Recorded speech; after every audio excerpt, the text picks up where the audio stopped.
Hello and welcome to the Womb-Centered Healing Podcast. I'm Sama Morningstar and I have Tamina Paris with me here today. Thank you so much for joining me, Tamina.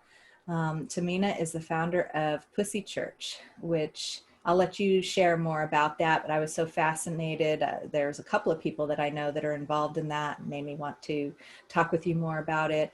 And so I'll invite you to share about that. And we kind of have a topic for today that we got going with in our discussion, just about what's been going on in the world and how we can make sense of that. And so we'll probably carry on with that conversation as we go. So go ahead, Tamina, just tell us a little bit more about yourself and what's inspiring you to discuss today. Yeah, so first, thank you for having me here. I always feel so excited by spaces that are pussy forward, womb forward, feminine forward, because it's an important space for us to really get to know. And that has really informed a lot of my work. I started off as a dancer, professional dancer. I've toured the world for, oh my gosh, 20 years I've been working professionally as a dancer. And so at first my focus was about how do I look on the outside, being a performer. That was my focus. And then it took like an awakening for me, a major life event of me, breaking out with acne. And that for me was a life-changing, a career-changing moment where I had to dive inwards. I had to get to know myself beyond the surface. I had to start to tune into my body, tune into my womb, tune into my pussy, and start to learn like what is the true source of my art? Like what fuels my art? What makes me me? Like what do I have to offer this world from inside of me instead of, how I'm presenting myself? So from there, my purpose really became clear of like guiding women into diving into themselves, getting to know their essence, who they are, skin deep, so that they can start to bring their gifts, their presence out into the world. And that really manifested in so many ways, but the most recent way is through Pussy Church, which is a weekly place of devotion to get to know our pussy power and to actually practice connecting to the power, not just in like a mind way, but actually getting to experience the power of who you are. Well, I have some questions about that actually might take our conversation in a bit different of a direction than we originally discussed, because I hadn't heard this aspect of your story. So it sounds like the big change in your life, what I think I heard you say is that suddenly you're breaking out in acne. And as a professional dancer, that's really hard to cover up. And my question is, I'm really curious about what led you to inquire deeper than just going to the doctor and getting some intense topical thing that would clear up your acne? Or was that even a possibility? Did you try that and realize that? How did you, I mean, I'm assuming, if you're doing this for 20 years, you started very young. And then acne was happening probably around puberty, probably around your menstrual cycle in the first number of years. No. It was like late. I was 26. This came out of nowhere. Okay. So out of nowhere, it wasn't like suddenly you're menstruating, suddenly you're having acne. It was after everything had been going fine for a number of years, and then suddenly acne. And did you seek like medical support with it at all? I mean, even as a 26-year-old, to have a skin issue take you that deep is what I'm hearing you describe into personal transformation, that not just anyone's going to go there with it.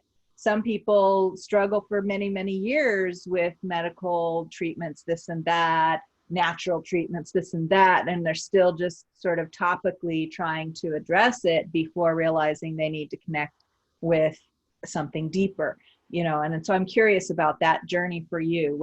What did you try first? What led you to the realization that I need to go within? That's a really wonderful question. Not many people ask that question because it's true. We live in a society where you can take a pill and, you know, that's enough. Mm-hmm. Oh, something's happened. Take this pill for that. Mm-hmm. So my first step was to go to a doctor, a normal Western medicine doctor. You know, what's going on with my skin? And he presented me with a pill, and I was like, I looked at it and I was like, no, like this is like, I knew I've always had a sense of self. Like I've always been very, I've always cared for myself. I've always provided myself with the best that I could. You know, people call that diva. Okay. But for me, I always knew it was about caring for myself in the best way that I knew how to in that moment. And when I was presented with a pill to take antibiotics for an acne solution, I was like, yeah, that doesn't sit right. Like, and I had this voice, even though I didn't know how deep I was going to have to go, I knew I wasn't willing to cut that corner that, you know, that much. I knew that was a cutting corner. Mm-hmm. So from there, it was really interesting because I saw the doctor and he said, you know, it's a shame that you have this on your face because you're so pretty. And yeah, and at that moment I was like, oh, this is a test. Like it became clear, like, oh, this is like my defining moment. It's hard right now. I'm struggling. I'm not going to say I wasn't struggling. I was on set and every day people were trying to mask me, like to like pretty much picture like a blowtorch of makeup trying to cover my face. And I felt like, wow, is the whole world trying to tell me how ugly I am? Mm-hmm. And I really had to sit with myself and I said, no, no, like this is hard. I'm struggling, but no, this isn't right. This isn't the truth. And I imagine the makeup itself wasn't helping. I mean, I imagine if you just stopped wearing makeup, because as a dance performer, I remember I was into performance dance as a young girl, and the makeup and I would just have recitals once a year or dance performances once a year, and I can't imagine if you were a traveling performer and wearing that kind of makeup all the time. I can't imagine that alone might have been at the root cause of some of your acne. But I'll let you carry on with the story. I'm just thinking, and then they're piling more on top to make it cover. What did you say? Silicone based makeup. Silicone based makeup. So then you're clogging the pores even more, and your Yes. face is just trying to get rid of all that gunk. Yes. And then it's being clogged on top of it, and it's trying to get rid of it, and it's clogged. And oh my goodness. Yeah, it became laughable because it came to the point where I was like, hey, I'm trying to clear my face. Like, can we use something different? Mm-hmm. And then the makeup artist was like, no, if I have to choose between, because I said, are we going to choose me suffering and not getting any better to me looking good for this one moment? And she said, well, I'm going to choose you looking good for this one moment over you healing. And it just became it became really clear to me that like the world we're living, the society we're living doesn't value well-being truly from the inside out. And that's part of the dance world. I mean, that's why I stepped away from my ballet career as a teenager, because the way that ballet makes, does the alignment for the body is intrinsically damaging to the body. So constantly having the turnout and the tight squeezing of the glutes, opening the toes outward, is very very strenuous for the hips, and a lot of young girls develop tendonitis, and I did too. And I watched another girl get tendonitis so bad that in her hips, that and ignore it because she was so ambitious and so driven to be the best dancer, but her hips just weren't designed that way, and there was a lot of tension there, and she had to she was fighting her hips all the time. It got so bad that her hip bones fractured from the chronic tendinitis, and the doctors told her she shouldn't dance for like 6 months to heal the fractures, and she was back dancing after 6 weeks. And the other things dancers did was they had surgery on their feet to make their heels smaller so it would look better in the ballet shoes, and plastic surgery on their noses so that their faces look, I mean, it was just the well-being of the dancer was not being considered in the whole culture. And so I'm imagining from what you're telling me that the makeup artist was, it was more important. Their prime priority was to make sure that you looked a certain way, and that not that you were well and healthy. That's no surprise to me. And that's probably was a big wake-up call for you, if that was the love of your life, was being within this dance culture. I know it was for me, and it was a big challenge to let go of that at that point. So I'm curious how you wrapped yourself around that, of like, when did you decide I can't do this anymore? Was it, and that you made that shift inside yourself to prioritize your health and well-being over this this love of performance dance. It's actually interesting, as you're saying this, I'm reflecting back, like this particular job, it wasn't even, I wasn't dancing in this job, I was acting. And it's interesting because this theme that you're saying, I think is applicable to every walk of life. Everywhere we go, the priority isn't our well-being. We go in the grocery store. Priority isn't our well-being. We go to the doctors. I'm sorry, certain doctors, their priority is not my well-being. I feel that clearly. We go outside, look at our streets. Priority isn't our well-being. So it's like, I was just shown a mini example of like the greater picture of like what our society is built upon. And that's what I was waking up to. So I knew I didn't have to leave anything. I still dance to this day, but I knew the change had to come from inside of me. Like, how am I going to walk now with this? How am I going to be this torchbearer of truth? Because, it's not easy. I've been called many names for choosing my well-being first over the singular moment. I'm choosing longevity.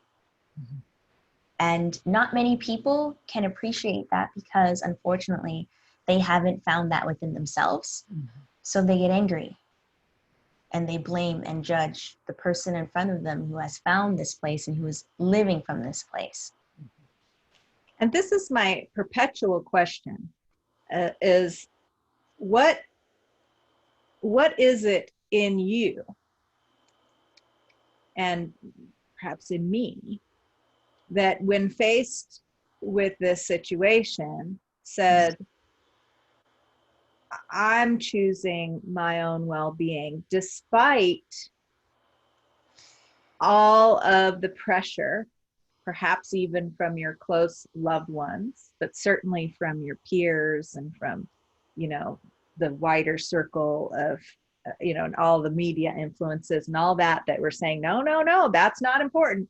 What's more important is how you appear and what you look like on the surface. And there's this very narrow picture of how you're supposed to appear. And even with somebody of your complexion in most parts of the world, you have to strive even harder to appear a certain way and to, maintain or attain some kind of ideal that's impossible for most people, if not all. But that most people are just chasing after that ideal and hurting everyone around them for not fulfilling that ideal, judging everyone for, like yourself or myself, when we choose our well-being, for example, over getting a corporate job or, doing something that would kill our spirit, right? when we choose our well-being and then being judged, left behind, isolated, you know, labeled as a failure or whatever. I'm not saying this is for you. I'm speaking from my own, you know, my own personal experience. You know, what makes us choose that Whew. against everything else? You know, I mean, I have my answers for me about feeling called, having visions, feeling guided, you know, just not being satisfied with what the world had to offer, just seeing right through the delusions that everyone was displaying before me, having, you know, family and parents that were obviously suffering in their attempts to live up to and to adhere to these priorities, these societally condoned priorities of it's all about how it looks, you know, not how it feels or how well you feel afterwards. Right? And so it's like, what, I mean, for me, it's like 16, I would sit in the counseling session with my parents and their counselor, and the counselor was asking them to answer questions about themselves and their motivations with each other, and looked over to me and I had the answer, and she could tell I knew the answer. As a 16-year-old, I could say, well, the answer to that is very obvious. And I said the answer, and she said, your 16-year-old has more insight than most adults I work with, including them, right? She's like telling them directly. Did they listen to me thereafter? No. but but so what gives, like you as you know, 26, I'm just like, I got to find something deeper, you know, and I know you might not be able to answer that question, but there's some mysterious in some people that turns us towards healing instead of perpetuating the illness. Yes, you're absolutely right. There is always a moment where we all have we all have, I believe, many breakthrough moments, or maybe many breakout moments, where it becomes a breakthrough when we choose something different than what we've chosen time and time again. For me, honestly, I was born with a connection to who I am. Like, I haven't wavered from myself from birth. Like, it was obvious, like from the beginning, my parents would look at me and they would know who I was. I was a dancer from 2 years old. Like, there was never wavering. She's a performer. She's a dancer. She knows who she is. She will tell you no. She will tell you. She will correct you. She will let you know how she's feeling. Like, there was never any doubt in that. And that's how I know that I came here as a light worker, however we want to call it. My purpose was to remind others of this space. So with that, everything I've done, I've always been easily been able to circle back to how I'm feeling as a result, and to choose that.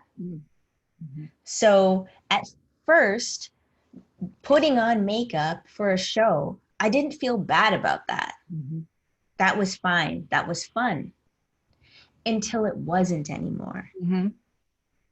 And then that's when my path continuously changed. Like, my path continuously has been guiding me back to my most natural state.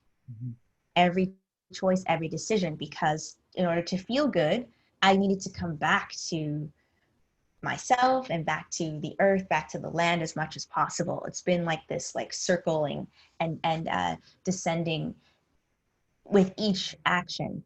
So first it started with, I need to go to the, wait. When I did first go through puberty, I did have acne. So maybe around 12, right? That was my first normal one. So at that time I said, oh, what do I need? Birth control, right? So I took that. That was fine. Great, that feels good. Then later, 20 years old, I'm like, this is a long time to be on birth control. Let me try to get off. Tried to get off, didn't work. Face broke out again. Mm. Went to a doctor, a more natural one, because why? The Western way was not helping me with birth control. I knew that that obviously wasn't the key. So then I started eating naturally, farmers markets. Mm. So then every choice from there just became inwards, inwards. Okay, I'm eating farmers market. This is, my face broke out again. This isn't working. The doctor still doesn't know. All right, there's something happening within me. What am I eating? You know, what am I doing? Ah, this is connected to emotions. Like it was like something just connected. Someone pointed me in what, I think it was it Louise Hay? Something about acne being you don't love yourself. Mm. And then I was like, wait, what?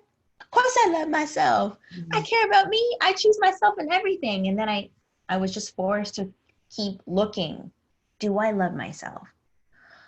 Wow, if I did, how come I feel like I have to wear this makeup? Mhm. Wait, what am I hiding? Wait, do I think I'm not worthy without it? Wait, do I have to be something else to be loved? And then like the circle just kept going deeper within me and asking myself these questions and pressing upon things that I was like uncomfortable with. Mhm. And then I stayed with those uncomfortabilities. And eventually they shifted, they changed. Mhm. And there's still uncomfortabilities to this day, but there's a whole bunch more space Mhm. within me, you know, to see the grander picture and to know that, yes, I'm worthy. No, I'm not broken. Yes, this is all normal. Like, yes, to trusting yourself to guide each decision and path, because that is the path to well-being. No one out there can tell you how to care for what's in here. Mhm. No. Mm. That's what had me choose something different. Yes. And so it sounds like that started earlier on than that 26-year-old moment, because you you had the acne when you first started your menstrual cycles, and you went on the pill, the birth control pill, until that started not feeling good anymore. So it was sort of this gradual like inquiry into, why should I have to be on the pill in order to not have acne? And what does that mean? And so you were already starting to inquire earlier on, until you had this message of, what does this mean about whether or not you love yourself? And then that opened it up to inquiring even more. So I'm curious, had you gotten off the pill altogether at 26? And that's when the acne was really, and the acne, the tendency, the hormonal imbalance, I'm imagining, causing the acne, and the dance culture all collided to say, okay, it's time to choose a different avenue. I got off around 20. Uh-huh.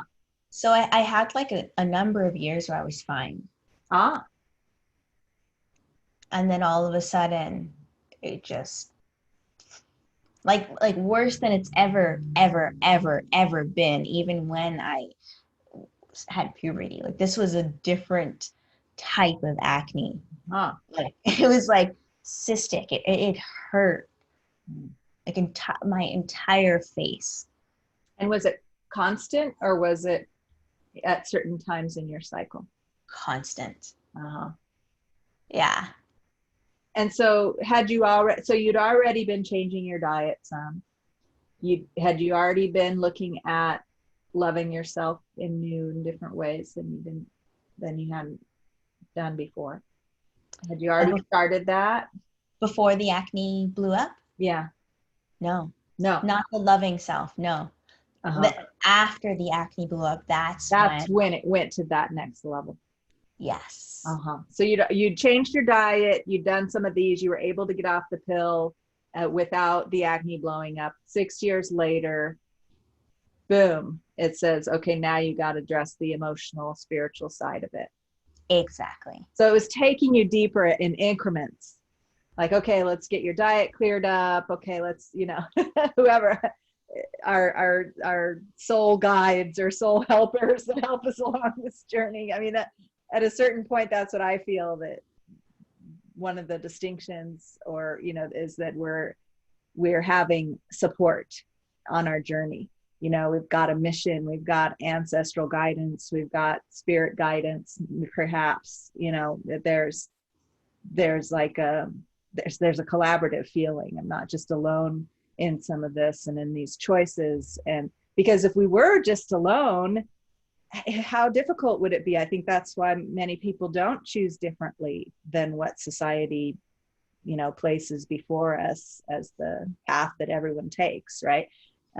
Because there's so much structure like holding you to that path, and punishment even if you deviate or don't fit that narrow idea of what a good human being is, or a good woman looks like or behaves as, you know.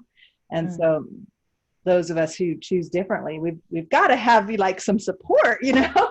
And that's definitely what I feel. I've had ancestors talking to me, and, you know, a sense of a calling and gifts, like what you're talking about, the gifts that you spoke of knowing yourself, right? I mean, that sounds like you had that since birth, and it seems distinct to you because perhaps others in your family didn't ever have something like that. You didn't learn it from anyone. I'm assuming, but correct me if I'm wrong. And there, I definitely feel unique in that way in my family as well, that, gosh, I have something here that I didn't get this from anyone else in my family, right? Maybe generations back, I've got pieces of it, but it somehow came together in a synthesis in me uniquely. So then, okay, boom, big awakening, painful, acne, need to go into this emotional, spiritual healing. So did you have teachers or helpers show up in that moment of, gosh, I guess I can't dance anymore because it's not going to support my healing process and it's too painful? And what do I do now? Did you find a less makeup oriented dance? Did you have to give up dance altogether? What happened? I definitely kept dancing, but it became more of it was definitely downtime for my career wise. Like I wasn't out touring and doing those things at this time. And I had already had like a dance academy at this point. I was already guiding women through movement into themselves, but I didn't know what I was doing with them. Yeah. Not that I didn't know what I was doing. I didn't know the impact of what I was doing. So I was teaching them like, yeah, we're going to dance. And like, we had like a restaurant where we would dance like on the restaurant tables. We would hang off the bars. We would just dance everywhere. We would dance in front of the patrons. We would be like, I'm here. I didn't realize there was a fearlessness of the feminine that they were gaining through just, you know, just dancing anywhere. So I was doing that at the same time. But then here's the shift. Once I started to do this like inner inquiry, I became more curious about breath and meditation. Like that's when I was like, okay, like what is this thing? Like what, this was like a while ago, wasn't as popular as it is now. And I was like, okay, what if I can like incorporate that into the dancing that I'm teaching? What if we can start with that first? Because I was doing it anyway. But what if I formally incorporate it? So I got my Reiki teacher training and started to understand and learn about the chakras and all of the things. But then I noticed just my offering started to shift. Instead of dancing on stage and like in front of people, it was like, can you dance in front of yourself? Like your true self, not the one that you're projecting outwards, but like, can you actually meet yourself? So yeah, I met teachers in that space. And then that really shifted my focus inwards. And it's changed all, like ever since then, my focus has less been about on stage and more about within yourself. Mhm. what's happening within yourself. And once you meet yourself there, how could you create your own stage with your own rules, your own lighting, your own costume, which is your own skin? So to answer your question, I think I did. The question is, what spurred, like, did I find teachers in that space afterwards when that awakening happened? Yes. So mostly your Reiki teachers and then your own inner guidance around how your dance practice. You were already teaching dance with some of these ideas of like freedom of self-expression and fearlessness and feminine empowerment and all of that. But then this inquiry into the breath and the Reiki. And I'm curious about you probably read a Louise Hay book or quote or something about the self-love. I'm curious how that developed for you. Did the Reiki training inform that, or where did you find guidance or support around that self-love? And I'm curious in the timeline of once you stopped doing all the makeup and focusing on these things, how the acne cleared up, because it's very obvious, even without my glasses on, that you're not struggling with it anymore right now. You know, your skin is glowing and radiant, so that's quite a transformation. I'm wondering, for those who might be listening, who might be struggling with acne, there might have been a transition time where it might not have been an immediate, like, oh, no more makeup, clear skin. It was next day, right? It probably wasn't that. And so I'm curious to hear about that for listeners who might be struggling with a similar thing. What did that look like? Did you, suddenly you discovered Reiki and it was clearer, it was less painful suddenly? What happened? Okay, so timeline. Louise Hay. Someone just told me that in a naturopathic appointment in passing. And as you were mentioning earlier with like your guides and your spirit guides, I tap into my spirit guides all the time. So So for instance, in my academy, I would create exercises from within myself. Like I create practices from within myself. Like recently I channeled a practice called Ignita Yoga, Pussy Yoga. That didn't come from anywhere. This comes from me. So that's how I was healing myself, was through my own channeling of looking at myself and what wanted to come through me. That was one. And then also creating these practices and sharing them with others. And playing and seeing, okay, how this works and what does this jog up in me? And it was this kind of like exchange of like, we are learning together through the process.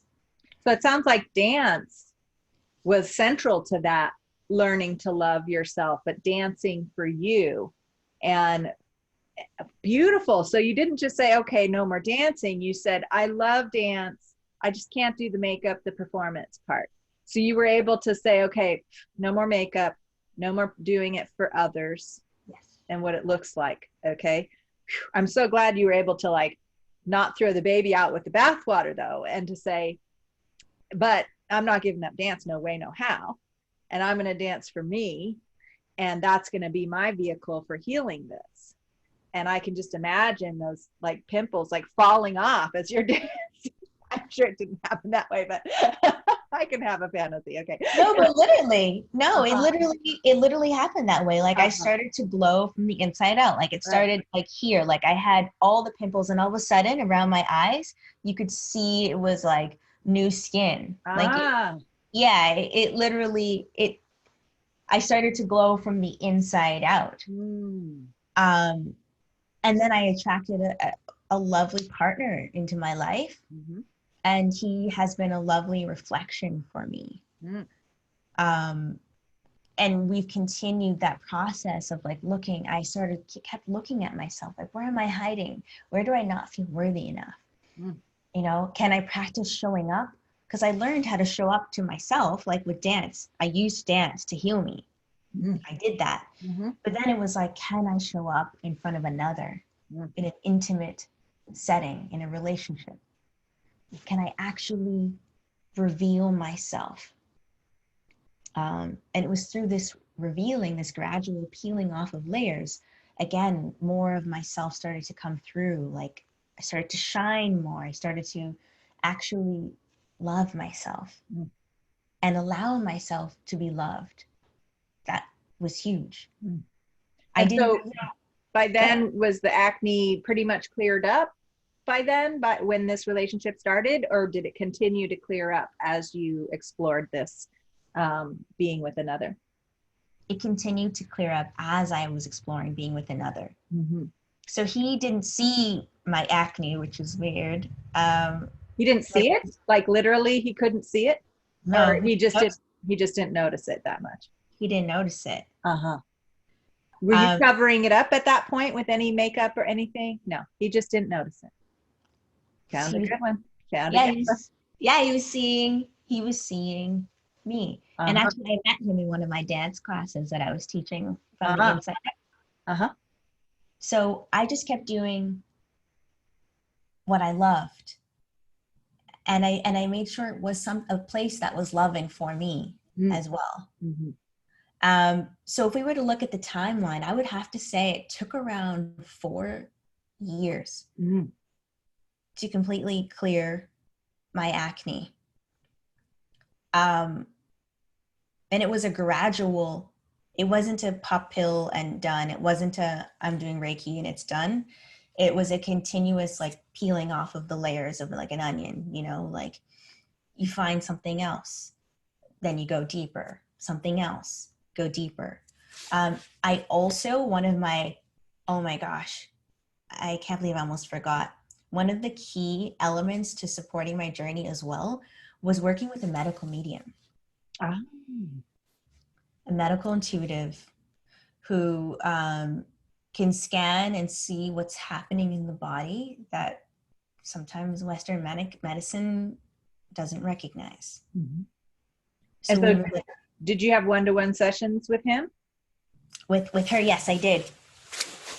Yes. Oh, with a medical medium, not, okay, there's a guy out there who calls himself medical medium, but yes, you worked with a medical medium, not yes, not the one who calls himself that and writes yes, books about it. Okay, so what did she tell you, this medical medium that you worked with? She also told me about my trapped emotions. One of the major things that I learned through that process was that the trapped emotions actually manifested as like viruses, parasites, metals, like different things that are trapped in the body that we're just, it's not part of our society. We don't look at those things. Like, what do you mean metals? Like, what do you mean parasites? What do you mean virus? Do you have corona? It's like not even that. It's none of that. These are just natural things that are happening in the body that go unlooked, that we don't look at. So what I really learned about these viruses, parasites, whatever they were, is that they were all attached, or more so manifestations of emotions that have not been cleared and that became stored in the body as like a physical ailment. Yeah. And so she helped you to process those emotions, which we don't learn how to do. I mean, we're supposed to learn that from our parents, from our mother's womb, in our mother's womb. We're supposed to get the foundations of that. And in our day and age, people aren't getting that. So then we have to, you know, we suffer the consequences by the time we're young adults. Things are hurting, right? We learned how to stuff it down. We didn't learn how to resolve our, you know, we probably took on some emotional baggage for our parents because we were trying to lighten their load, right? And we didn't process that. And okay, so then, process the emotions. So what, I mean, dance, hello, that's what I use. Do you like do any vocalizing in the dance? I'm just imagining all your ladies in the restaurant even making sounds too. But I'm imagining also in your own inner practice of dance with yourself that there may be sounding, and especially once you learned this, that you need to process these emotions. Does vocalization come into play? Oh, absolutely. Mm-hmm. And it comes into play now more so than ever. I You bet. know, back then it was like, yeah, we'd make sounds as like an after effect, like, you know, but now it's like intentionally engaging with Mm. sound, knowing that it's very healing. Like I would like to call it, it's like a technology. Like if you use your sound, you are clearing some deep crap inside, and it feels good, and it's can be scary. It can be scary. It is. And I talk about how our voices actually create um, physiochemical reactions, like pleasure substances are emitted. Nitric oxide is one, that when we make our own vocal sounds, our tissues make all that, which neutralizes the stress hormones and those other substances that are causing illness in our bodies. So it's a biochemical thing too. So um, it is scary though, because I feel like it's scary not just on an emotional level or a spiritual level of, you know, whatever limitations we might have or whatever we're being required to look at emotionally, but it's also scary on a physiological level because our system gets addicted to those stress hormones and those substances that aren't that good for us. And we have to, you know, we instinctively know that if we make these sounds and we release it, we're having to replace those comfortable patterns with healthier patterns. And that transformation is scary, because if your whole being was sort of structured around that biochemical constituency, right, that certain formula, and then you're being reconfigured, that's a scary moment. It can feel like, oh, the change is too big, right? And so that's why I feel like that's just my theory, that some of my theories just right here. I've never said that before, but that why the vocalization can be scary. Why do you feel that is? I love what you said. And the words that was coming through for me was like, it's like a breakdown. Like it's literally a breakdown. Like you're breaking down barriers, limitations, all of those things, but also your identity. Mm-hmm. Like, and that could feel like, oh, I'm gonna sound bad. Mm-hmm. I'm not someone who sounds bad, but you're like breaking that down and you're like, well, Mm-hmm. can I step outside of that and just, can it be a sound? Yeah. And that's confusing because Yeah. you're like, no, but it has to be, and then you're just like, Yeah. Well, I'm sure we could go on and on about this, and I'm just noticing the time that it's flown by, and once again, proving how time flies when we're having a good time. So thank you so much, Tamina. And I want to invite you to share with us, if somebody listening wanted to get in touch with you and learn more about your work, how would they do so? yes, if anyone wants to get in touch with me and learn more about what it is I do, you can visit my website, which is taminaparis.com. Right now, we're doing weekly Pussy Church devotions every Sunday at 11 EST. And there's replays if you're on the West Coast or somewhere around the world. If you can't tune in live, we're doing that. And also right now in September 10th, I'm starting a 6-week pussy yoga course where you learn the Ignita series, which is a way to connect with your pussy in a physical way so that you can actually embody your power. You know, beyond the place of like thinking and trying to imagine, but actually getting to tap into the power of being yourself. So that's how you can contact me. Beautiful. Thank you, Tamina. And as listeners know, if you want to learn more about what's going on in the Womb Centered Healing Temple, you can go to wombcenteredhealing.com, and there are many offerings there that you can find out about. All right. Thanks so much once again, Tamina. May we all discover ourselves as you describe and become empowered in who we truly are. Thank you once again. That's all for now. Until next time.